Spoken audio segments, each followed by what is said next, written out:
Welcome back, everybody, to the Loading Up podcast. I am your host, Producer J, along with my co-host, Brother Zay. What's going on, my friend? What's going on? How you been? Playing games. Playing Starfield. I was going to say, playing Starfield. We were just talking right before we started, and you were telling me how... Well, you go and say it. I'll let you have it. All right. Well, before we just get Starfield, I'd just like to say, hit that like button, subscribe. Oh, yes. And thank you for listening, and hit that bell so you know when our next video drops. Yes. And we'll get right into Starfield. So it's consumed me. I said that before. That's and an I'll say it understatement. again. Yeah. I have, at the time of this recording, I have a total of 116 hours in the game. I cannot fathom having that much. To be fair, though, I did technically... Sorry, so when we were talking, you said you had 116. I have maybe around like 20, something like that. But I have still a lot of time. Yeah, no, that's a lot of time. I have an extra hour though, so it's whatever I have plus 1 hour because I recorded the gameplay under a new profile. So Wow. it's not accurate. But still, there's no way I would have been able to hit what you got. That's like, I mean, I took time off to do that, so I took time off from work. that's like second job. What are you, brother? Yeah. Brother Tay over here? Field's your second job? Starfield is my second job. What's crazy is that you can actually get a job in the game, and you can work at a job. It's crazy. You can work at several jobs. Brother Tay in Starfield. Yeah. But yeah, no, I've been trying to get as much hours. Thing is, I only have like 2 or 3 hours at a time. And even then, like that's if I'm not like watching anything, or because I was watching. I'm actually starting to watch One Piece. Well, I know. Pray for me. You know what's funny? I started too. For real? Yes. When? I started like a couple weeks ago. Oh wow! I literally just started like last week. Okay. Yeah, so it's going all right. It's One Piece, so if you know, you know. it's gonna take a while. I'm probably gonna be here still like next year talking about. No, it's gonna take a long time. I'm on episode 500, like. But yeah, so like I've been trying to like balance that, and then obviously work and my commute. Man, I wish I had your commute where you literally just walk to work. We're not talking about that. Way I could just maximize my time. But yeah, no, it's been great. I've been enjoying playing Starfield, and oh yeah, it's absolute blast. And all right, so one thing I do want to say about it, because I know it's been a week. We've heard a lot of differing opinions on Starfield, and it's like, I do want to say that a lot of the criticisms that it gets is that it starts off kind of slow, and I do kind of agree, because when you compare to like the most recent like Bethesda Game Studios games, like even like Fallout 4, Skyrim, if you play those games from the beginning, it starts off very bombastic. Like there's a lot going on right at the beginning. Like yeah, it'll be technically slow. You create your character or whatever, but then something happens where it's like a commotion happens, and then you gotta like figure out, and it's like kind of like a tutorial type thing where like you gotta figure out what you're doing and where to go. Yeah. Kind of quickly, because it's like it's very crazy. And Starfield does have something like that, but it's very brief. It's like, I mean, the game's been out a week already. I'm pretty sure it's like, I'm not really spoiling the beginning. I mean, like, yeah, no, it had 6 million players day one, so it's not really a spoiler for the very beginning. Yeah, if you don't know what happens in the beginning, that's on you. You could have checked it out on somebody playing on Twitch or something. Yeah, so like when the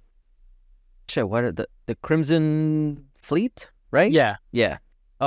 They come in and they kind of like attack you while you're doing all that stuff. But that's like less than 5 minutes, like, and then that's it. And then you go on to to New Atlantis, and then you meet the constellation, and you do all the exposition stuff like that.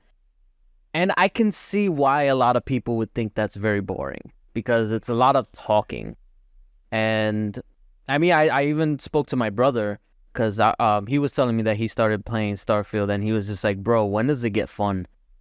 And I was just like, "I know, I understand. It's not your typical like start of a game. Like I describe it as like very nerdy. Like if you're into like space stuff and you're into RPGs, especially Bethesda RPGs, this is like right up your alley because you already know what you're getting into. You want the dialogue options. You want to be able to like find out about the lore through conversations with characters and stuff like that. So like you already know what you're getting. But as far as for like a new IP for new players, because there's gonna be a lot of new players because it's on Game Pass. Also, a lot of people are gonna be trying it for the first time, and I think they could have done a better job at it. All right, I'm gonna chime in here because I replayed the beginning again because when I first started, it was like, for me it was slow, but also I was really tired. I just kind of the work, it was yeah, late. that didn't help either. So I went back and replayed the beginning, and the beginning was actually really cool. Yes, you get to fight only a few the Crimson Fleet or the pirates, whoever they were, but like it captivates you in the mystery of what's going on because you went into this mine and you just you get to mine the artifact out and you get to grab it, and it just like it pulls you into space, and it's like all this music and all these like stars are flying by you. You're wondering what it is. So it's like the mystery of like what is this? What's going on? You know, if that doesn't pull you in immediately, then maybe the game isn't for you. Because I found that the game was fun even immediately.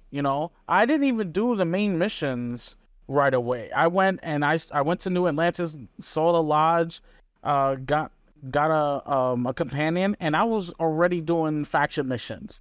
I was doing the Vanguard, then I did the Freestar Collective, then I did the Crimson Fleet. In the meantime of doing all those missions, I was doing all the side missions. It was so much fun. The storylines for the factions and everything was just it's so good. It's so good. Yeah. The storylines are really good. And if it doesn't catch you in the first like 10, 20 minutes, then maybe just the game isn't for you. But that doesn't mean the game is bad, because I'm having such a blast with it. Yeah. I mean, it's been 116 hours, and I'm not nowhere near the end of the game. It's insane.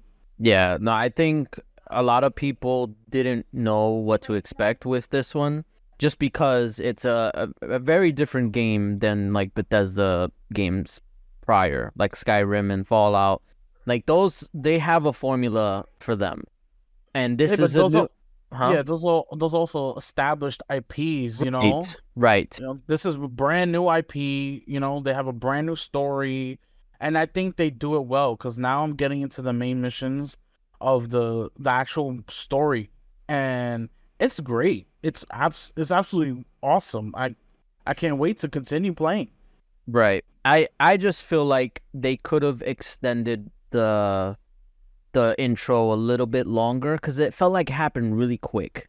Like it just, like, one moment you're mining and you don't really, I mean, you're trying to figure out who those people you are that you're working with, and then the next moment you're heading off to New Atlantis because you touched the artifact and now they need your help, and like you're basically like the chosen one, and it just happens so fast. I wish there was like a little bit more, like, okay, I am intrigued about what's happening, but like, kind of like explain it to me like a little bit more. Maybe, I don't know. It was just the pacing is a little bit off. Like the game definitely doesn't hold your hand and tell you what to do. It doesn't, and I think that's where a lot of people kind of been turned off by it. I play RPGs all the time, and especially like I told you before, like my favorite franchise is Mass Effect. So like, once space RPG, you got me. Like that's it. So Yeah. I'm into that stuff. Like I'm willing to put in the work and the time and the effort to figure this out on my own. But a lot of people aren't. So it's just like it's that balancing act that you kind of have to um figure out like just the right formula. And I think Bethesda basic I mean they kind of Todd Howard basically said it like you get out of Starfield what you put into it. If you're putting the work and you're putting the effort into like doing all these side missions, figuring out the story, you're gonna get a lot out of it. But if you're just looking for them to just give, then that's when you're gonna be a little bit disappointed because it's not that type of game. Yeah. No, you can't put 4 or 5 hours into the game and expect to understand what the story is or the scope of the game is. Right. It's just not possible. No, not. But yeah, no, I've been enjoying it. I honestly, it's scratching that itch because like one of those, and it sounds weird because I know a lot of people don't like the type of RPGs that it seems like a checklist. I love that type of shit. Like I don't know what it is. Like just going down the list and being like, okay, I'm gonna do this mission now. Okay, and then I'm done with that. Let me do this mission now. Let me do this mission now. Like just being able to go down the checklist of what I have to do. Like I don't know, for whatever reason, that's like sends dopamine to my brain. It's so simple. And then like that's the thing too. I haven't even gotten to like the crazy missions. Like right now, I'm basically just flying around, just running errands for people. But for me, like I like that shit. Like I might as well treat this game like a freaking delivery simulator because like that's what I'm doing. But I'm enjoying my time. Like granted, you can do more stuff than that. It's just for what I'm choosing right now is I like doing that. And I know also like these types of missions are done on purpose because they lead you to other places so that way you can get the bigger missions. Like it's more of like I forgot who said it. They're like breadcrumbs. So basically like you do the small mission, go here, talk to this guy, and he's gonna send you somewhere else. You go there, and then that's when you get to like see different types of missions that you can get that will be the types of missions that you're thinking of, like when you like the crazy like hijacking and fighting pirates and all that shit. Like that's where it leads to, but you gotta get to it. Yeah. My one thing that I can tell anybody who wants to jump into Starfield, if you think it starts off slow, jump straight into the UC Vanguard missions, the faction missions. And that is probably, besides the main story mission, the Vanguard's missions is probably some of the best side missions you can do. And it's a lengthy side missions. I think it's like 12 missions you got to do altogether, and they're awesome. Yeah. A lot of choices you have to make. It's really good. So if you're out there traveling the stars, you don't know what to do, where to go to New Atlantis, join the Vanguard, and start witnessing what this game really has. Yeah, and it's weird because like I know people were, at least on Twitter, they were saying like I don't know how to get to like the Vanguard and stuff like that. But in one of the main missions, it takes you there to like progress that story where you can start the Vanguard. You have to be absolutely just completely dumb to miss the giant mass building. Like it's true, a giant building that says mass on it. It's for the military. It's in the middle of New Atlantis. How did you miss that? Yeah. No, I think it's just a lot of times people, they don't really pay attention to the dialogue because there's a lot of it. But that's the point. Like you got to pay attention to this stuff. It's an RPG. It's not like it's not Call of Duty. It's not an action game. Yeah. And I think that's the problem. People are not really. This is probably a lot of people's first RPGs. And they're probably not going to like it. But because they fell, not that they fell for the hype, but they saw all the advertising and it was like, oh, this is a space game. But then they didn't realize it's RPG. So I don't know. That's on them. They should do more research. Facts. But yeah, that's what we've been playing. Definitely. Yeah. As you can see. I guess we'll just jump right into some news because we got a big news update out of Unity. So Unity is an engine that a lot of developers, specifically smaller teams, use. It's very user friendly. Doesn't cost that much at all to use and everything. It's been part of some major games, including like Genshin Impact and even like Cuphead. They all use the Unity game engine. Cult of the Lamb, yes, absolutely. So all these people, all these game developers use Unity. The Unity decided to come out and say that we're going to start charging more for a runtime fee as well as an install fee. So anytime a customer installs a game with Unity Engine, they will be charged. The developers will be charged for that. And it was a way for Unity to make more money.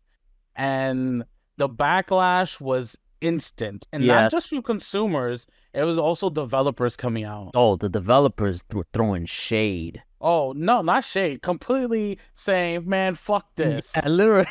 Literally, I read a developer snippet of Unity, and at the end, he was like, fuck this. And I was like, holy crap. Yeah. I was like, so they're really out there voicing their opinions. And so this happened, I think it was Monday, where Unity decided to completely throw their business model through the trash, and they announced all these fees that they're going to start charging them. And a lot of people were upset. They didn't understand. They were wondering if this is going to affect games that are on subscription services like PlayStation Plus and Game Pass. If that was the case, that's potentially 25 million people where they'll be charged for their install fees and everything. So they wanted to, clarify what was going on.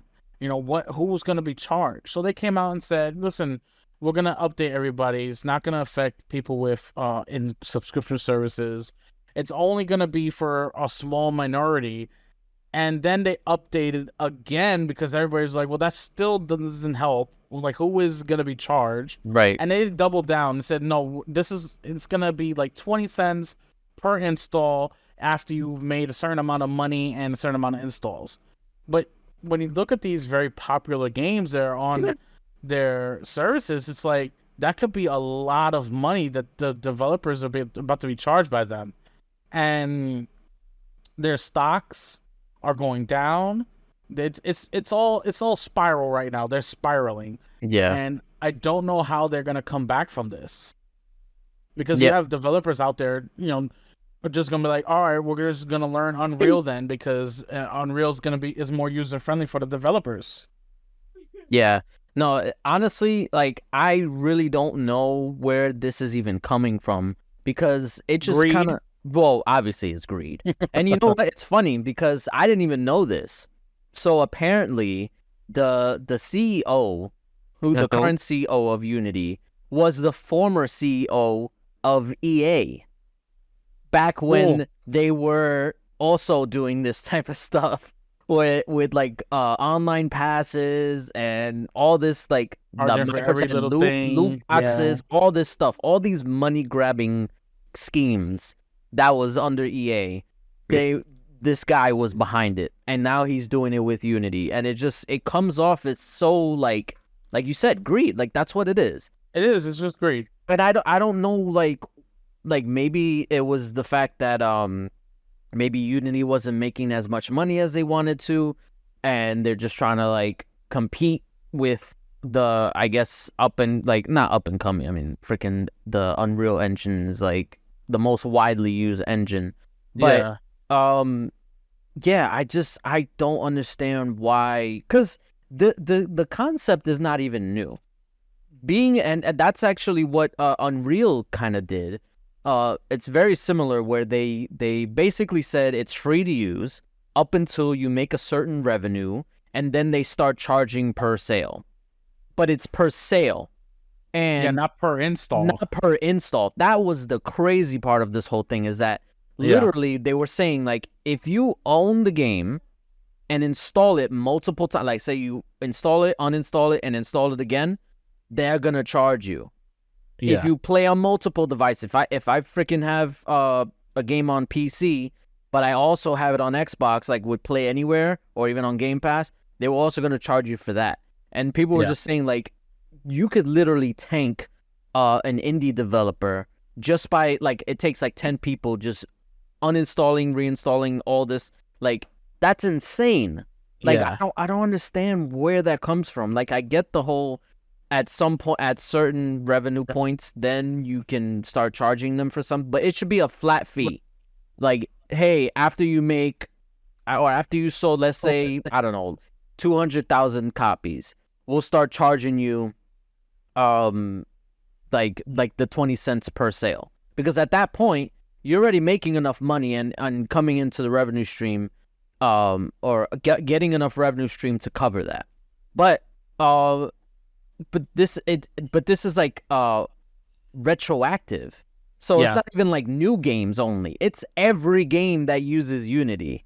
Yeah.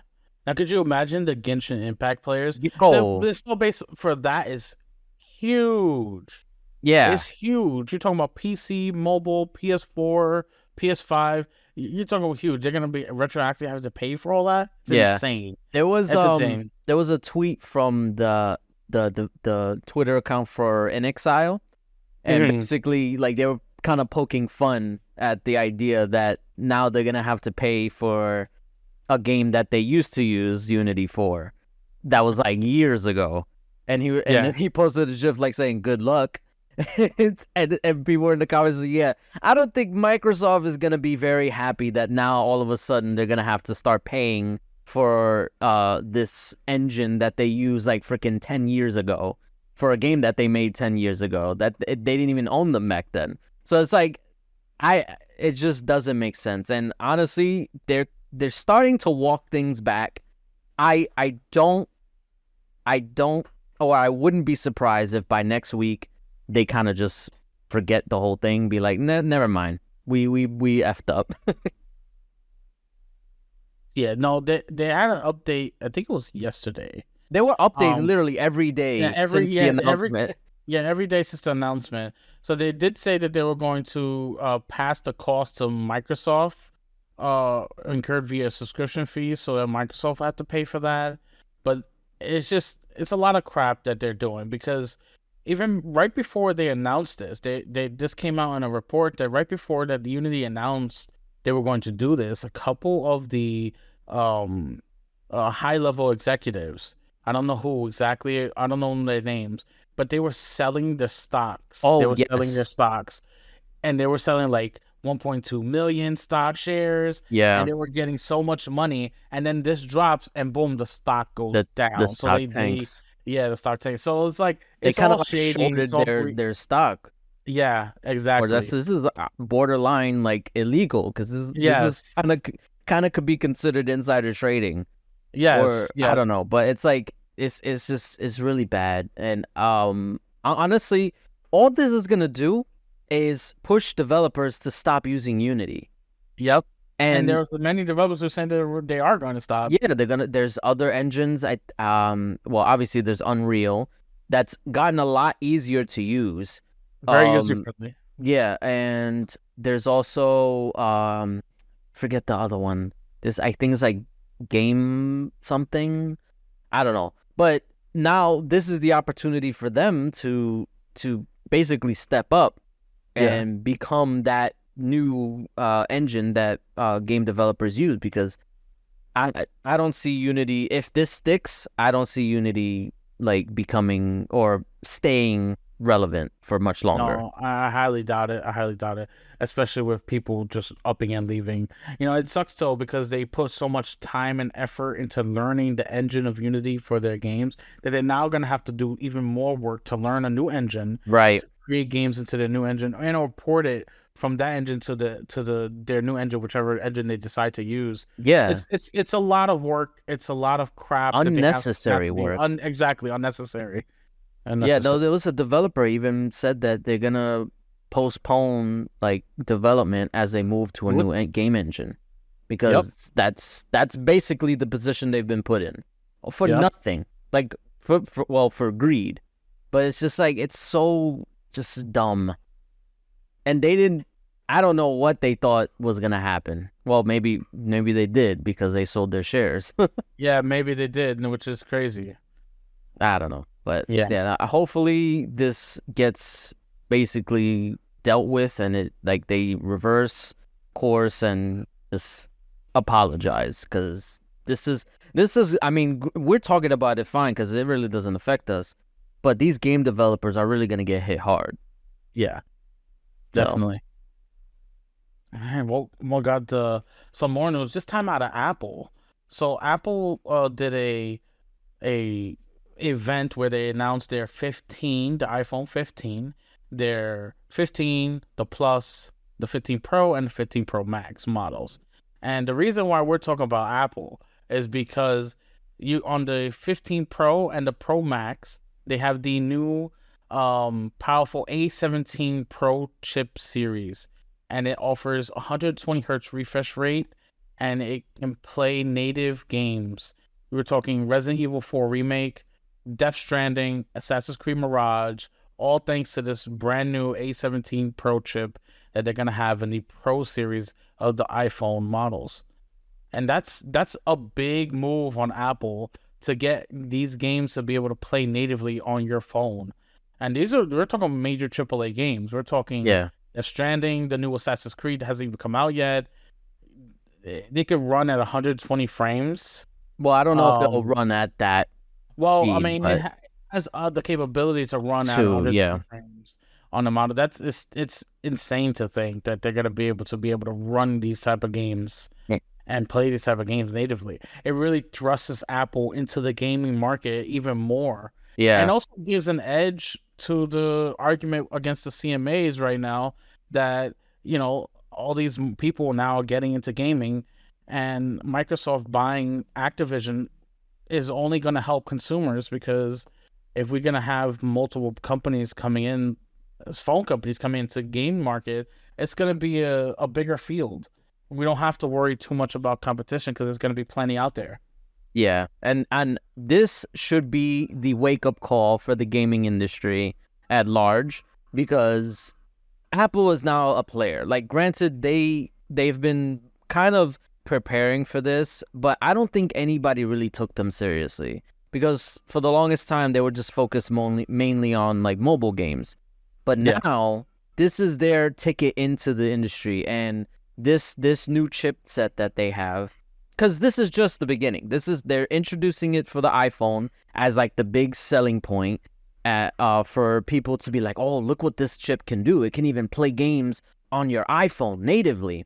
Yeah, I fully expect this chip to be in their next version of Apple TV, and the next iPad, and basically they're gonna have a whole set of systems where you can play, and it's gonna be cross-buy, so you can play it on whatever thing you own that has the capability of being able to play it.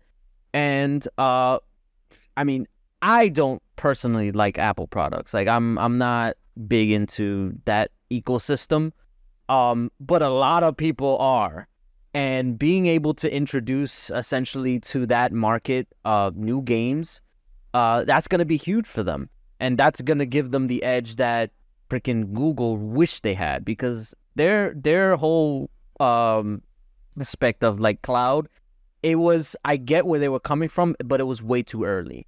I feel like cloud will be something to look at maybe 10, 20, 30 years from now, when it's not even a question, be like, oh, we could stream this game at 4K 120, no problem, no latency, because that's eventually going to happen. But right now, I think it was a little too early for them.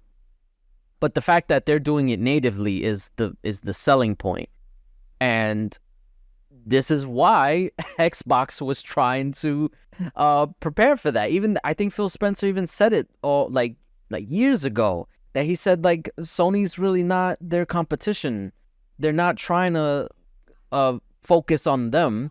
They're focusing on who's coming, which was Google, which they did, which is Amazon, which they did, and Apple, which they're now doing. So it's like, this is why they were preparing. This is why they're making acquisitions, because Apple has the ability to buy up a publisher like Activision. Who knows? Honestly, I could see Apple buying freaking EA at this point. That's whoa, calm down there. Listen. I'm trying to be real. I'm trying to be honest. I could see it happening. And this is what the industry needs to prepare for. People don't like consolidation, but be ready for when Apple does it, because I want to hear the same people that were talking shit about Microsoft to talk shit about Apple, because that's what they're going to do. They're going to come in full force. They're going to come in hard, and they're going to take everybody's money. Wow.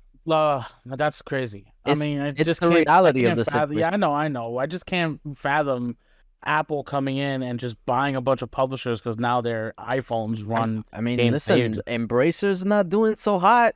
Maybe Apple goes for them. Oh no, not Embracer. I know. Trust me. I don't like this. Trust me. I'm not saying that I want this to happen, but it's gonna happen. Yeah. Well, speaking of Embracer, they're up to have Gearbox, the makers of Borderlands. Borderlands, yes. Yeah, the makers of Borderlands, they're trying to sell Gearbox Entertainment. It's like, that's a big buy. It's like they need cash fast. So it's like, what can we sell?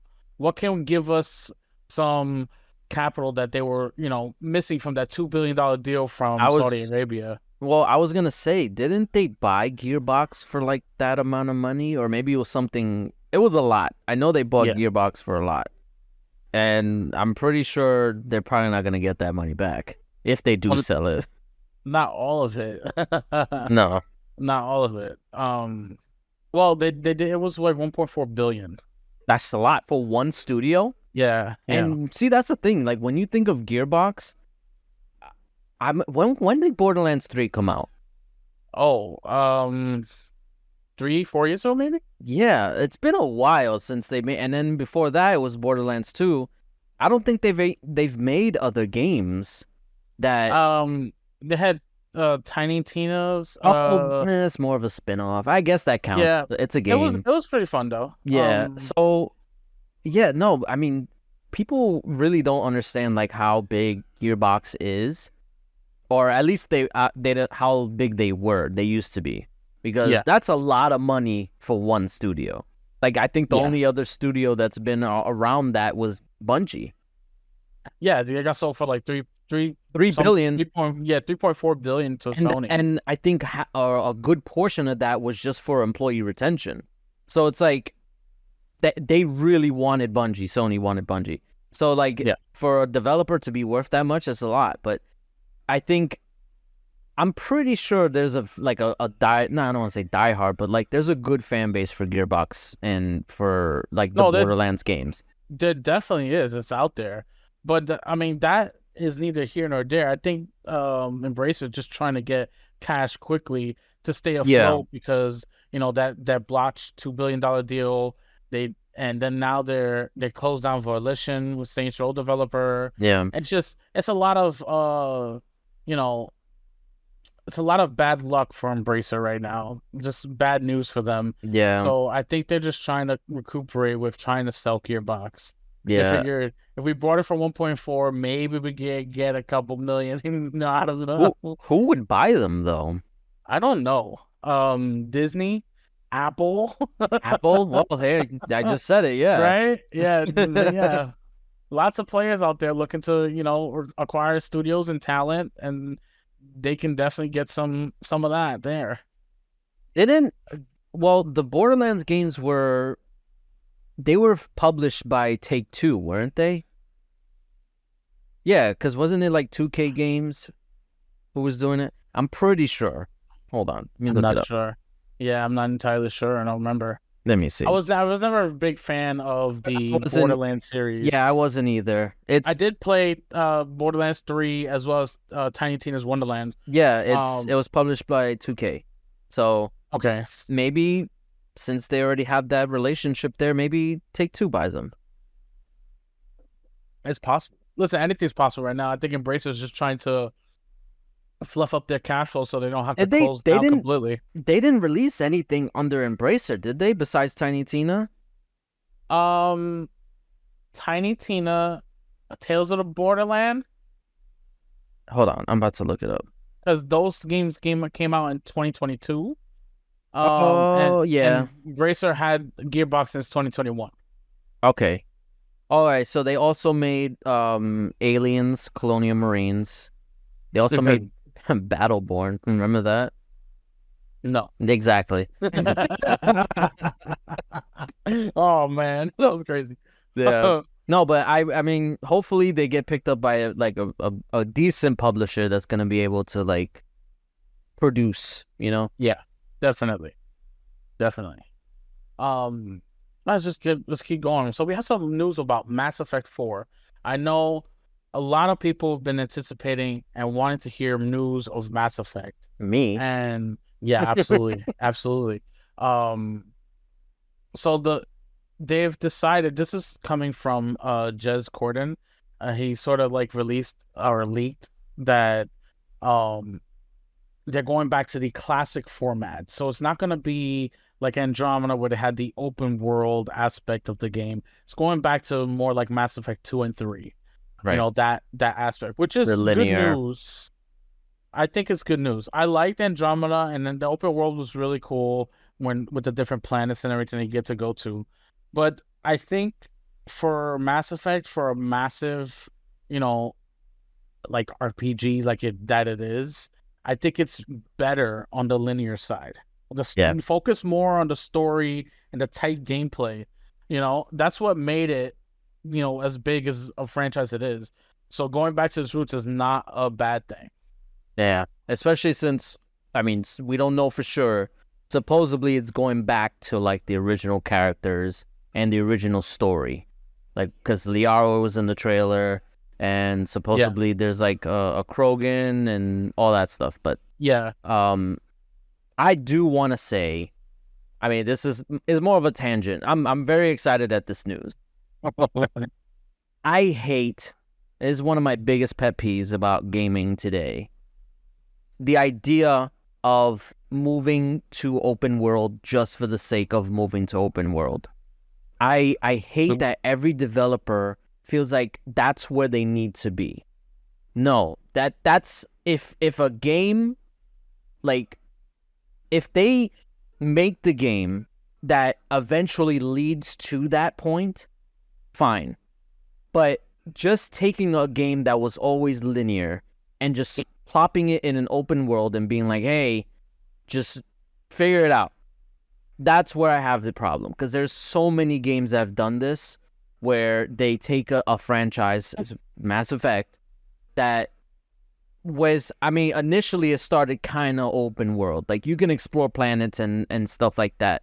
But it slowly, and people like that. Like, Mass Effect 2 was, I want to say, I mean, I like the whole series, obviously, but Mass Effect 2 was a lot of people's favorite in the franchise.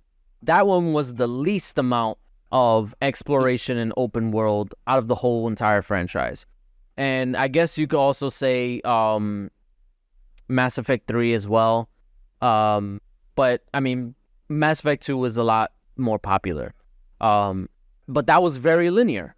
So the fact that it decided to like dive into open world with Andromeda, like, I get where they were thinking, but, and this is where developers fall apart, like with the open world stuff. It's like they think, okay, let's put in the sandbox where they could go anywhere. Okay, what are you gonna do there? That's where like they forget. It's like they have amnesia or something. It's like, oh yeah, we built this open world, but there's nothing to do in it. So it's like, what was the point? Why did you do this if you weren't gonna fill it with something like The Witcher 3? Now, granted, I haven't really played a lot of The Witcher 3. But I've heard a lot about it. They do open world the way it's supposed to be. And even like Bethesda games, same. They do open world how it's supposed to be, where you go and you figure things out, you walk around and you find stuff to do. There's things to do in the open world. But there's games like Assassin's Creed, where literally the only thing to do in the open world is fucking get collectibles. And that's it. And then maybe you'll do a side quest here and there.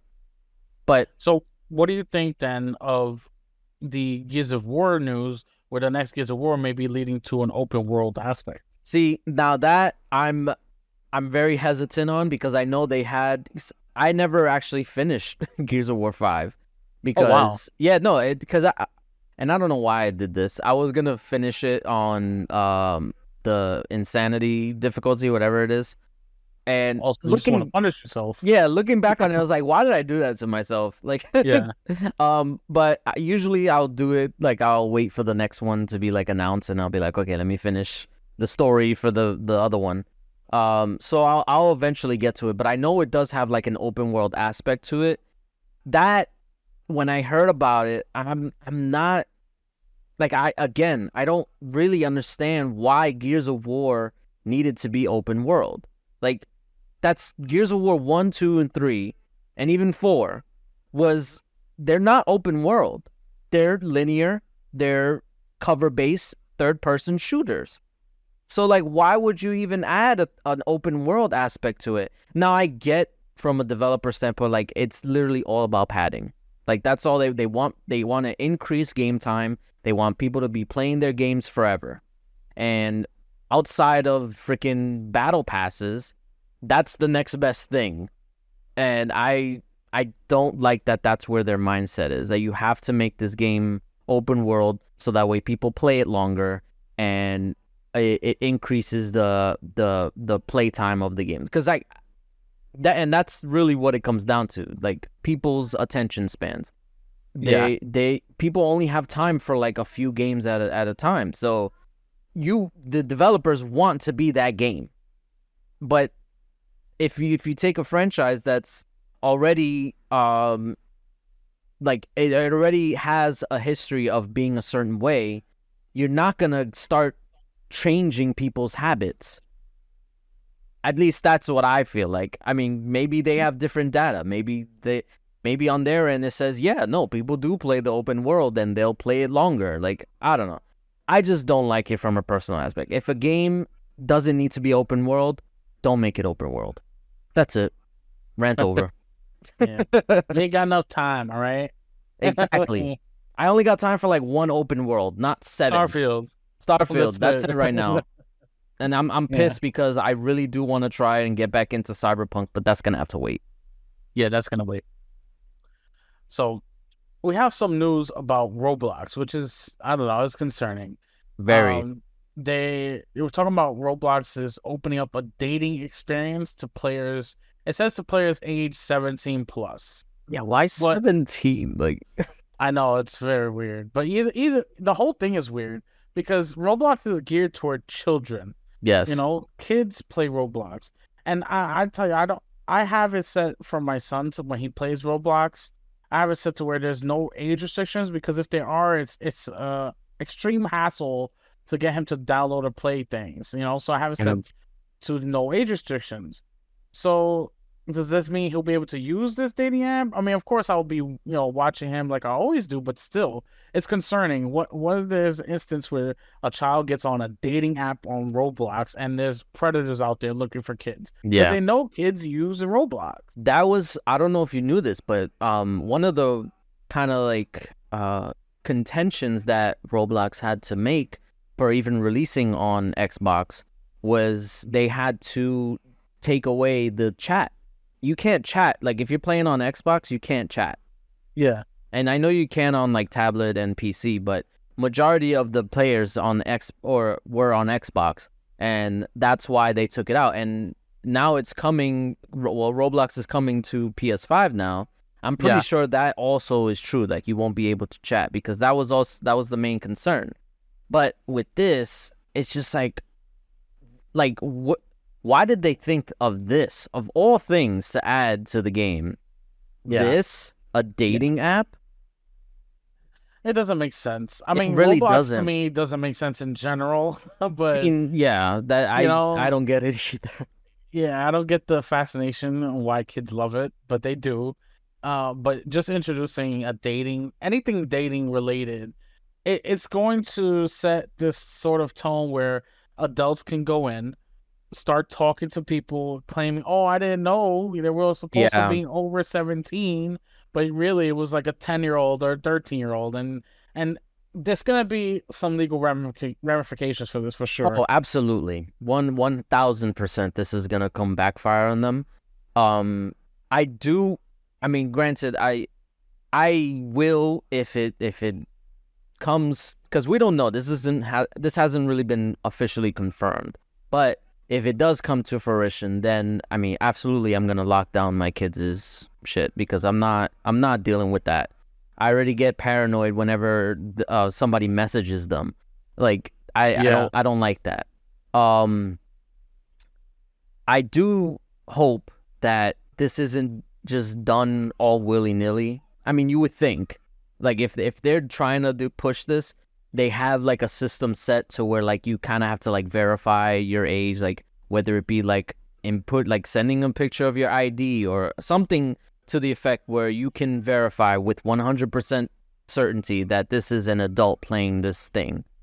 I still don't know why they're doing it, but if they're gonna do it, I really hope they do make sure that there's no way that this can be exploited by predators. Yeah, I don't think that's gonna happen. I don't think so either. Predators always find a way, because that's what they do. Right. I don't understand why this has to be through the game itself. Like, why can't it be through like a separate app? Like Roblox dating, that's a separate app that's 18 plus that you have to install separately. Why does it have to intermingle with the game itself? That's just asking for trouble. Yeah, definitely. I don't know. Yeah.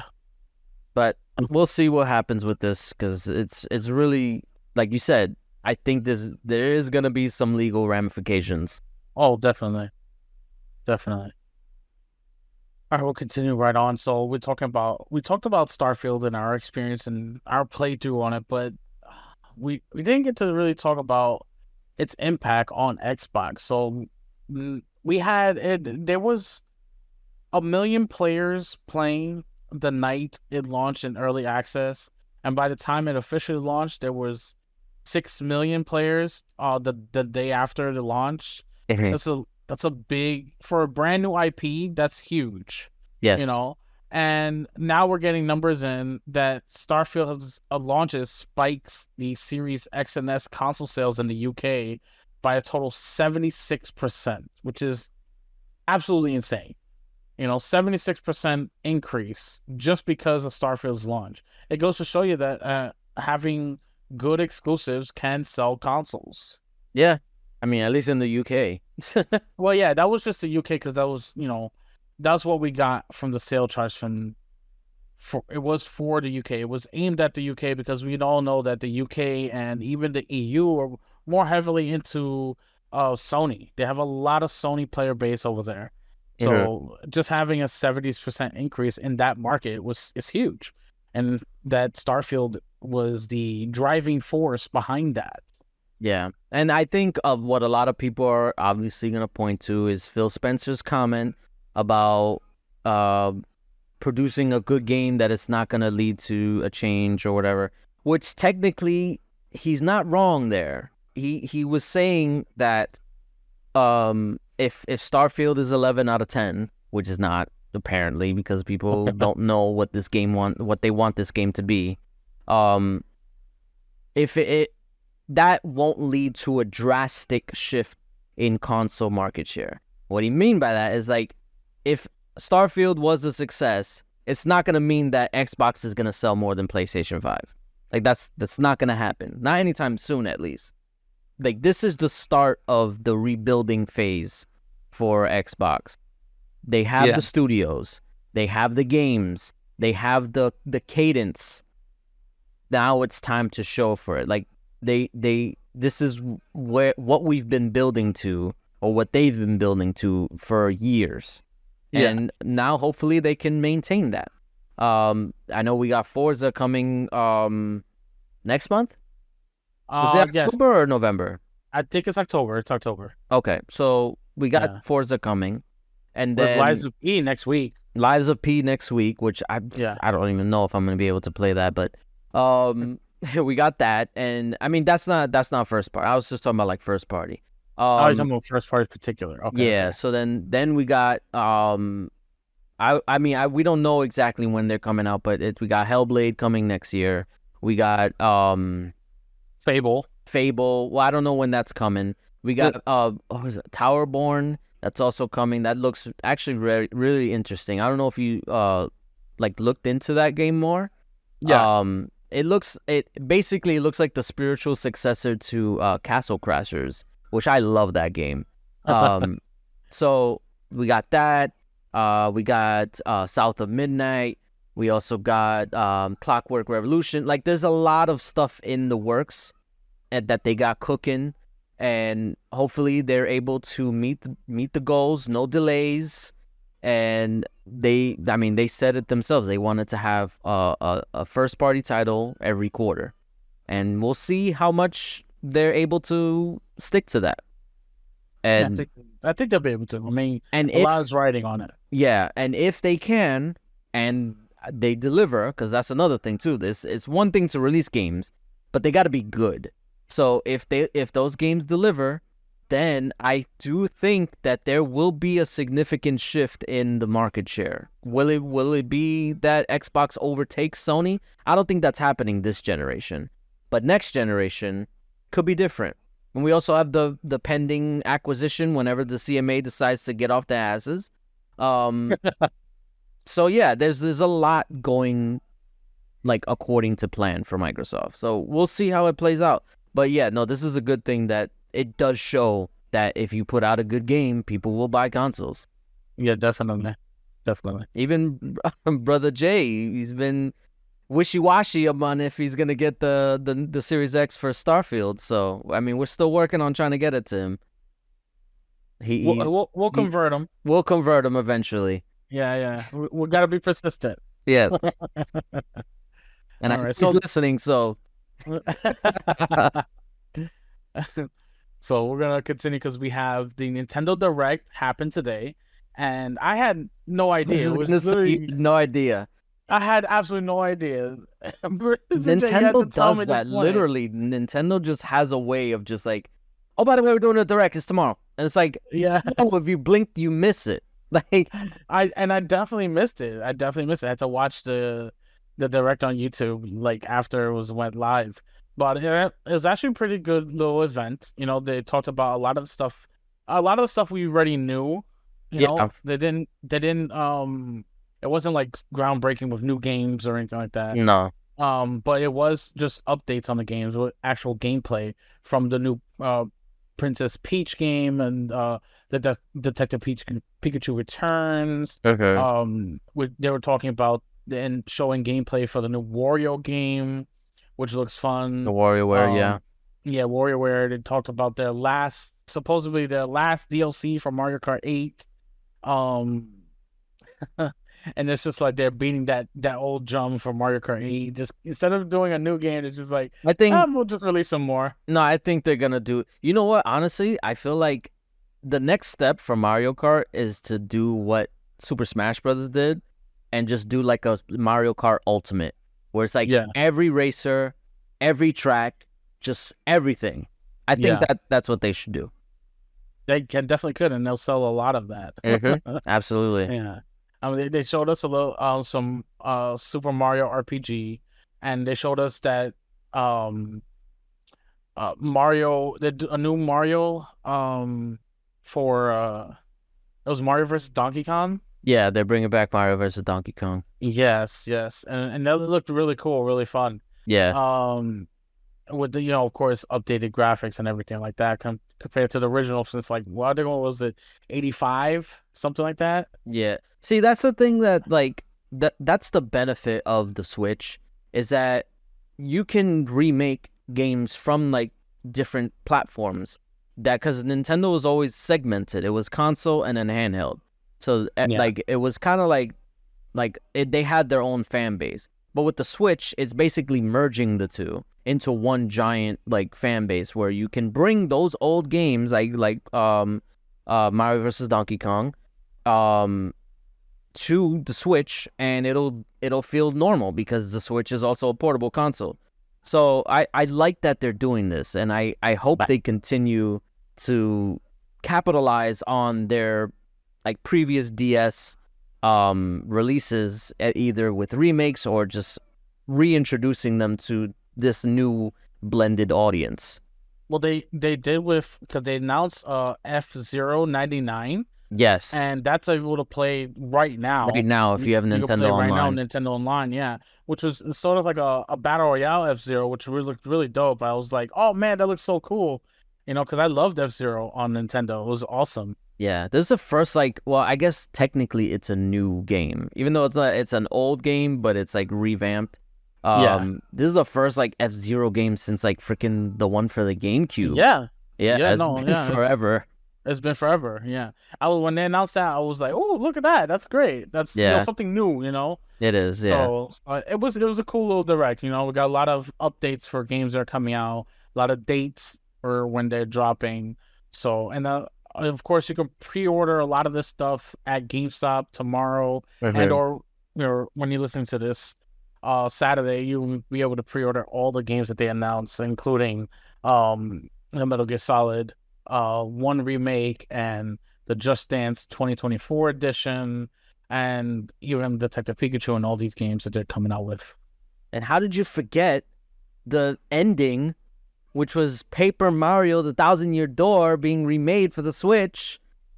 And Luigi Mansion 2 HD. Yeah, I don't care about that. Paper Mario, I was such a huge Paper Mario fan. Like it that was, it got, I don't want to say bad, but like Paper Mario it had such an impact on like me, because there would be times where like I wanted to play it, but I was so excited to play it that I would get sick. Like literally, I would have like stomach pains because I was so excited to play it. It was crazy. Like that's how good of a game it was. And even that was just for the first Paper Mario. This is the second one, and this was 10 times better. And I know a lot of people have been asking for this. I've been asking for this, and absolutely, I'm getting this. I don't care. Well, it's coming out next year, so I got time. Yeah, you got time. I got time. I don't have time because it's going in my backlog. I'm getting it. I don't have time because Mario Wonders comes out in October. So does Spider-Man 2. That's right. It's a lot of stuff coming out. Yeah. We have Mortal Kombat that just came out. Right. So it's like it's so much stuff. Too much. Yeah, too much. But speaking of too much, PlayStation had a state of play today. I was gonna say it's more like not enough. Like it's not enough for them. Because it was so short. It was only like 27 minutes. 27 minutes. And they jumped right into I don't even know the name of this game. Baby Steps, and it was it looked honestly absolutely terrible. And this is what like makes me laugh about it, because like we have like PlayStation fanboys on Twitter who ever since that summer showcase, that terrible showcase that literally was just Spider-Man, it might as well have just been Spider-Man. Ever since that, they were saying, oh, Sony's playing a secret showcase. This was just part 1. They're going to have a big blowout later on this year. Like, basically, like, trying to, like, damage control for Sony. Yeah. And then this is what they come out with. And it's like, every time I see someone saying this, I'm just like, you guys got to stop this. You do this every single month with the PlayStation showcase. Like, oh, this month for sure is going to be a PlayStation showcase. Like, no, stop. Yeah. You do it all the time. You make yourself look so silly. But yeah, no, obviously it seems like they probably have like contractual obligations. They have to show something because they promised, they signed these deals to showcase stuff. But it's just like, if you're gonna do a showcase, and honestly, I feel like the whole concept of the quote unquote state of play for PlayStation has been so devalued that I think they need to just stop doing them, because they just do a big showcase, right? Just do a showcase, or maybe like after this they'll like rethink it, or like state of plays need to be, and even PlayStation showcases, they need to be new stuff.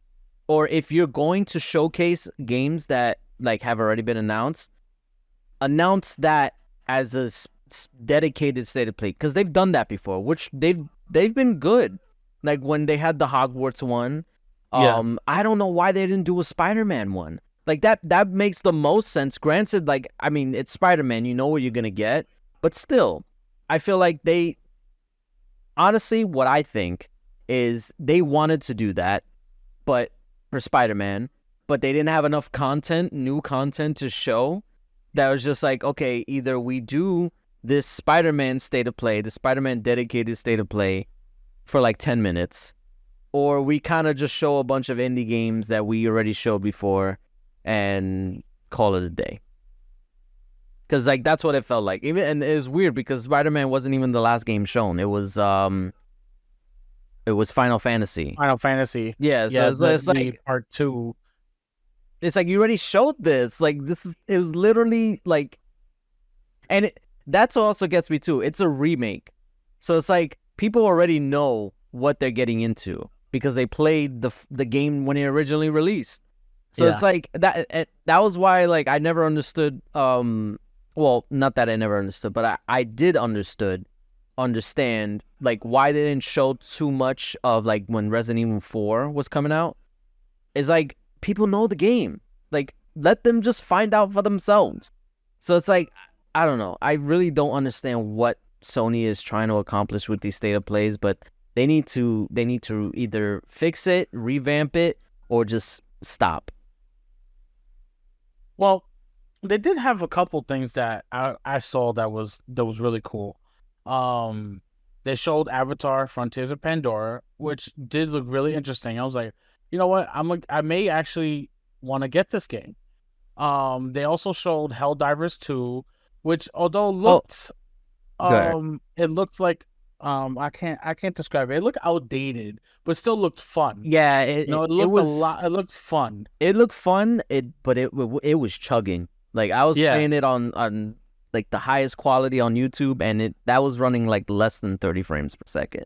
So I don't know if this game is ready for prime time, because like it's supposed to come out this year, right? Helldivers 2? I don't pretty think they sure. had a date. Hold on, let me double check, because I'm pretty sure I heard that was one of the games coming out this year and that was like outside of Spider-Man. That was one of the games that Sony had, because that's a first party, right? They own that. I believe so, yes. All right, Helldivers 2. Now October 2023. Oh, okay. So it's literally next month, and the way it looked, I don't know.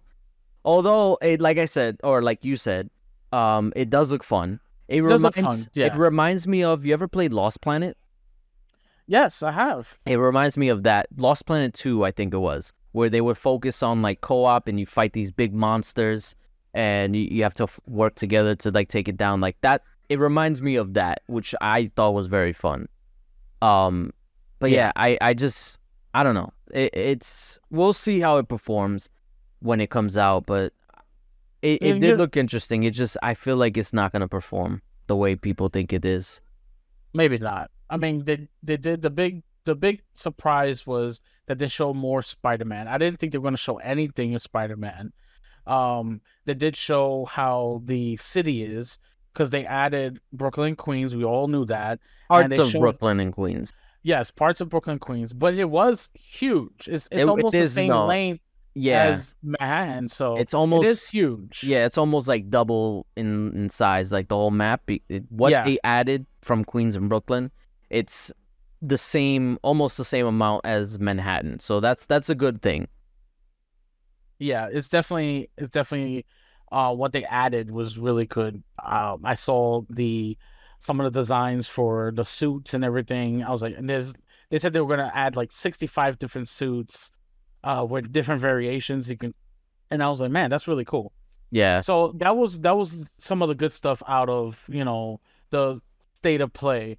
And what we have last one is for Spider-Man is that Marvel Spider-Man 2 will not feature the Chrysler Building in the actual game. Yeah. So it was in the game in 2018. They took it out of Spider-Man Miles Morales, and it won't be in Part 2, and it has to do with copyright issues. Yeah. I they weren't able to reach the building's copyright owners to have the game in the building, which it's very weird to me. Like the Chrysler building itself. Yeah, it's a weird situation. Like, I guess there will be a building there. It just won't be the same design. Like, it'll just be some random building. Like, that's kind of like how I think the MetLife building is not there too. Like, really, there's a lot of buildings, like iconic buildings, that just aren't there. Like, well, that's mostly because that's where Avengers Tower is. So I think it's just a weird thing that they couldn't be able to get the copyright for it. Like, of all things, a building. Yeah, it's very weird. Very weird that they ended it out like that. But I mean, it's not going to take away most from the game itself. The city, according to the state of play and what they showed, the city did look really good. It looked good, and I like that they added the wings. Yes, the wingsuit it makes for Miles? for faster. It's for both. It's for both. Okay. Yeah, Miles and Peter, where it makes traversal a lot faster, which was something that I really do feel like that was one thing that they didn't. I mean, so it was fun swinging around. Like, I love the swinging mechanics. Like, that's a given. But if you're going from like all the way at the bottom of Manhattan and you got to go uptown, I'm taking the train. I'm not swinging over there. Like, you're crazy. Swinging around the city was like some of the best parts of Spider-Man. I ain't got that time. I'm a New Yorker. I gotta get to where I gotta go. I'm taking the train.